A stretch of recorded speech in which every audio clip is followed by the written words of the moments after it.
बच्चों नमस्कार। बच्चों हम लोग कक्षा 7वीं गणित में परिमेय संख्याओं का दशमलव निरूपण एवं संक्रियाएं पढ़ रहे हैं। Decimal representation of rational numbers and operation in it. बच्चों हमने पूर्व में 2 भाग पढ़ लिया है। पहले भाग में हमने इनके कुछ नियमों को और परिभाषाओं को देखा और कुछ दशमलव निरूपण को बदलने के तरीके पर हमने विचार किया। भाग 2 में हमने सवाल हल किए बच्चों, जो काफ़ी महत्वपूर्ण थे। आज हम पढ़ेंगे भाग 3 और भाग 3 में हम देखेंगे भाग 2 से आगे के कुछ प्रश्नों को। तो आइए बच्चों देखते हैं भाग 3 और भाग 3 का पहला प्रश्न है। बच्चों प्रश्न है 0.4 के ऊपर बार को परिमेय संख्या के रूप में लिखिए।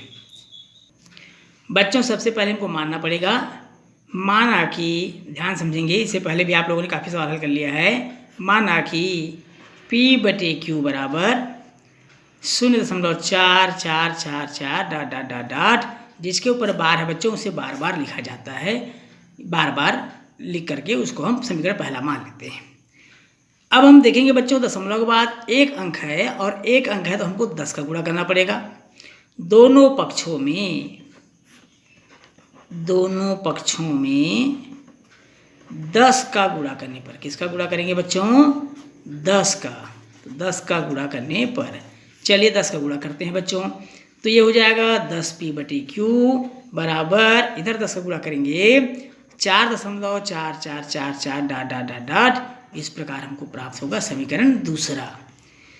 समीकरण दूसरा में समीकरण पहला को क्या कर देंगे बच्चों? घटा देंगे। घटाने पर 10P/Q में 1P/Q घटाने से हमको मिलेगा 9P/Q। 4.44 में 0.44 को घटाने से हमको प्राप्त होगा 4। पक्षांतर कर देंगे बच्चों। P/Q बराबर 4/9, ये इस तरह से पक्षांतर हो जाएगा। 9 को हम पक्षांतर कर दिए और ये हमारा आंसर होगा। अर्थात 0.4 बार को परिमेय संख्या के रूप में हम लिखेंगे 4/9। ये हमारा आंसर हो गया बच्चों। अब आइए देखते हैं अगला प्रश्न है। प्रश्न है बच्चों 0.54 के ऊपर बार को P/Q के रूप में लिखिए। हल करेंगे बच्चों। माना कि P/Q बराबर 0.545454 समीकरण पहला। चूँकि यहाँ देखेंगे बच्चों दशमलव के बाद 2 अंक है और दोनों अंकों पर बार लगा हुआ है, इसलिए हम दोनों पक्षों में 100 का गुणा कर देंगे। दोनों पक्षों में 100 का गुणा करने पर, हमने 100 का गुणा क्यों किया बच्चों? क्योंकि दशमलव के बाद 2 अंक है तो 100 का गुणा कर देंगे हम 100 का गुणा करने पर। चलिए 100 का गुणा करते हैं। 100P/Q हो जाएगा। 100P/Q बराबर 54.545454 इस तरह से इसे हम मानेंगे समीकरण दूसरा। क्या मानेंगे बच्चों? समीकरण दूसरा। समीकरण दूसरा में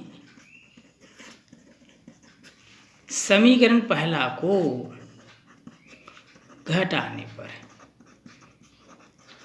दूसरा था बच्चों 100P/Q ऋण P/Q बराबर 54.5454 ऋण 0.5454 इसे हम घटा देंगे बच्चों। घटाने से हमको क्या प्राप्त होगा? 100 में घटाइए, 100 में घटाने से हमको मिलेगा 99P/Q बराबर 54.5454 और 0.5454 को घटाएंगे तो हमको मिलेगा 54। कितना मिलेगा बच्चों? 54। P/Q बराबर हो जाएगा 54/99। 99 गुणा में था, हम उधर पक्षांतर कर दिए, भाग हो जाएगा। अब अगर ये कट रहा है तो काट देंगे बच्चों। देखिए कट रहा है क्या? 3 से काटिए। 3 एकम 3, 2 बच गया, 3 अट्ठी 24 और नीचे में हो जाएगा 3 तिया 9, 3 तिया 9। और कट रहा है तो और काट दीजिए बच्चों। 3 छक्के 18, 3 11 33। तो हमको कितना मिला बच्चों? 6/11। अर्थात P/Q बराबर 6/11 और ये 6/11 क्या है? हमारा आंसर है। इस प्रकार बच्चों हमने परिमेय संख्याओं को दशमलव रूप में लिखना सीख लिया और दशमलव रूप में लिखी संख्याओं को परिमेय संख्या के रूप में भी बदलना हमने सीख लिया।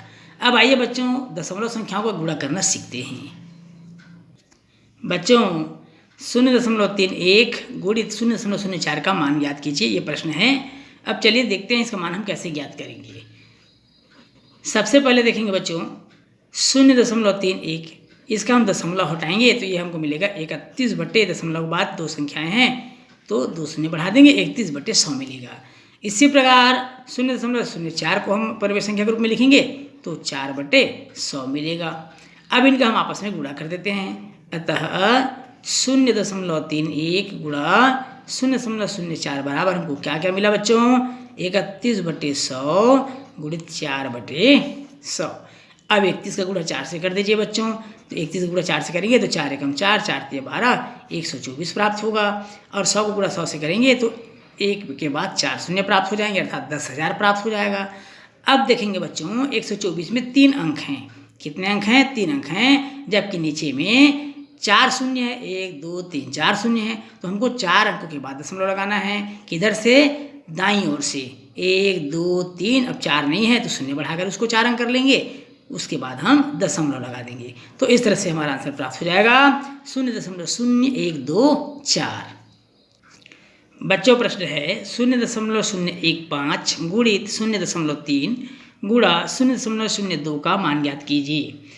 सबसे पहले बच्चों हल करेंगे तो हम क्या करेंगे, सबसे पहले दशमलव की संख्याओं को परिमेय संख्याओं पहले बदल लेंगे। 0.015 दशमलव हटा देंगे तो हो जाएगा 15, दशमलव बाद 3 अंक है तो बटे 1000। इसी प्रकार हम देखेंगे बच्चों 0.3 को, तो दशमलव हटाएंगे तो 3 हो जाएगा, 3 बटे दशमलव बाद 1 अंक है तो हो जाएगा 10। इसी प्रकार हम देखेंगे 0.02 को, तो 0.02 बराबर हो जाएगा 2 बटे दशमलव बाद 2 अंक है तो 100। अतः 0.015 गुणित 0.3 गुणित 0.02 बराबर हमको क्या क्या मिला, 15 बटे 1000 जो 0.015 का परिमेय रूप था, गुणा 0.3 का 3 बटे 10 और 0.02 का है 2 बटे 100। अब हम आपस में सबका गुणा कर देंगे बच्चों।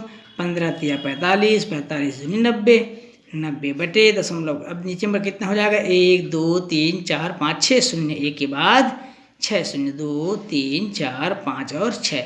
यहाँ पर 1 शून्य कट गया बच्चों तो काट देंगे हम उसको। अब बचा 9 के बाद 1 2 3 4 5 शून्य बचे, 1 2 3 4 और ये 5 शून्य।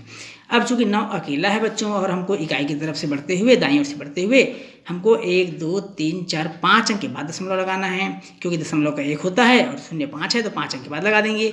1 2 3 4 5 और फिर हम दशमलव लगाकर शून्य लगा देंगे। इस तरह से हमको आंसर प्राप्त हो जाएगा 0.0000 और 9, अर्थात दशमलव के बाद 4 बार शून्य मिलेंगे फिर 9 प्राप्त होगा। इस तरह से हमारा आंसर मिल जाएगा। अगला प्रश्न है बच्चों 0.1 गुणा 0.1 गुणा 0.1 गुणा 0.1 का मान ज्ञात कीजिए। सबसे पहले हम इनको सरल करने के लिए क्या करेंगे, दशमलव की संख्याओं को परिमेय संख्याओं में बदल लेंगे। अर्थात 0.1 का मतलब हो गया 1 बटे 10, क्योंकि दशमलव बाद 1 अंक है।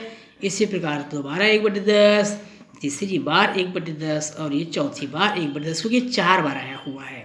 अब आप देखेंगे बच्चों जब गुणा करेंगे तो 1 का गुणा 1 से करने पर 1 ही प्राप्त होगा। नीचे में 4 बार 10 आया है तो निश्चित रूप से 1 के बाद 4 शून्य हो जाएंगे। और दशमलव लगाना आपको मैं बताया हूँ कि हम दाईं ओर से इकाई की तरफ से चलेंगे और जितने शून्य रहेगा हर में उतने अंक बढ़ा देंगे। 1 2 3 4 है तो गिनेंगे 1 नहीं है इसके बाद अंक तो शून्य बढ़ा देंगे, 2 3 और ये 4, 1 2 3 4 फिर दशमलव लगाकर हो जाएगा हमारा आंसर। तो इस तरह से हम आंसर प्राप्त कर सकते हैं। बशर्ते इस प्रश्न में बहुत कठिनाई नहीं है बच्चों, 1 का गुणा करना था, लेकिन दशमलव लगाना महत्वपूर्ण है। दशमलव लगाना जो कैसे निकाल कर लगाएंगे आपको हमने बताया है, निश्चित रूप से समझ में आया होगा।